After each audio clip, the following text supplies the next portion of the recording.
Welcome. Today, we'll guide you step by step to set up your Google Pay account easily. Let's get started.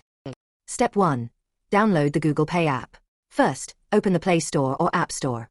Search for Google Pay and tap the download button. Once installed, open the app. Step 2. Select your preferred language. Google Pay supports multiple languages. Choose the one you're most comfortable with and proceed. Step 3. Enter your mobile number. Now, type in your mobile number. Make sure it's linked to your bank account. Then, tap Next. Step 4. Verify with OTP.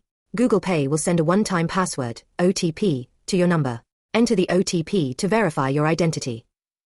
Step 5. Select a Google account. Now, choose the Google account you want to link with Google Pay. If you have multiple accounts, select one and continue. Step 6. Choose a payment method. You'll see different options like bank account, UPI ID, or debit/credit card. Select your preferred option and proceed. Step 7. Link your bank account. If you choose to link a bank account, Google Pay will fetch the details automatically. Make sure your registered mobile number is active. Step 8. Create and confirm your UPI PIN. Now, set a secure 4 or 6-digit UPI PIN. You'll use this PIN to make transactions, so remember it well. Step 9. Setup complete. Congratulations! Your Google Pay account is now ready. You can send and receive money, pay bills, and shop securely. Happy transacting. Need it. Have a great day.